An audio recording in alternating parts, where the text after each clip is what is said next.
This is the happiest day of my life so far.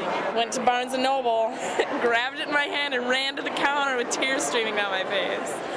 Yeah, it was a little much. Yeah. We arrived about 5:15 this morning, and we seem to have made it in line at about number 450. Where am I practicing? It was one part book tour and one part political festival as Sarah Palin began her long-awaited bus tour this week. Hey, more peppermint mochas for anyone. There was a party atmosphere, and some people waited in line for more than 20 hours. The crowd included more women than men and spanned a wide variety of ages.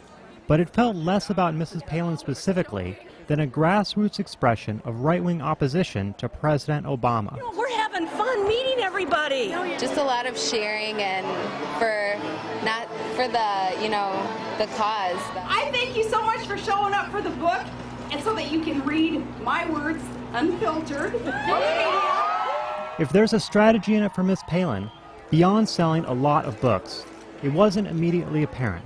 But this blend of book promotion and politics has definite precedence. The large response to Barack Obama's 2006 book tour effectively launched his presidential campaign. People are very hungry for something new. I think I'm a stand-in for that desire on the part of the country. The same can be said about Sarah Palin today. Chris Schwartz is a Republican. She homeschools her children, and her family spent the night in line. People say a one-term president. I say a half-term. Come 2010 elections, he shouldn't be able to get anything passed again. Hopefully then in 2012 that we'll get people in that can reverse everything he did. But there's less enthusiasm in the crowd for a Palin campaign than you might expect. 19-year-old Mandy Sutton recently joined the Army, but doesn't think Miss Palin will be her commander-in-chief anytime soon. If she runs, she won't win. I don't think she'll run. If somebody comes out stronger, more conservative. Sarah Palin's political profile, independent of the McCain-Palin ticket, is still actually in formation. Many of the reasons people like her are reminiscent of the reasons used to describe another political star.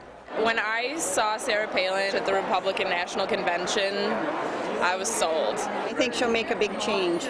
Conservatives have found their Obama. While her fans are fervent, support is not widespread, polling shows. Just across the mall from the book signing, people were going about their normal lives. They were beginning their Christmas shopping, and not all approved of Ms. Palin. I don't want to be negative. I just don't believe that she should be running for any office. These two Democrats are still supporters of the president. The people that we're around, family, friends, we're still leaning with Obama. After the launch, the Palin tour settled into a recognizable rhythm. She's avoiding big cities, but still drawing sizable crowds. It's part of the persona she's cultivating, woman of the people. With the hunting and the fishing and the hockey mom. Her second stop was a Walmart-type store in Fort Wayne, Indiana. People were lined up in the aisles. You know, she's just a regular person, and yet she's a beautiful person. She's religious, she's just everything I kind of want to be. The trip did little to clarify Ms. Palin's future ambitions, but maybe that's the point. The aim, at least partially, is to stay in the spotlight. Shoot, our life has become kind of a reality show.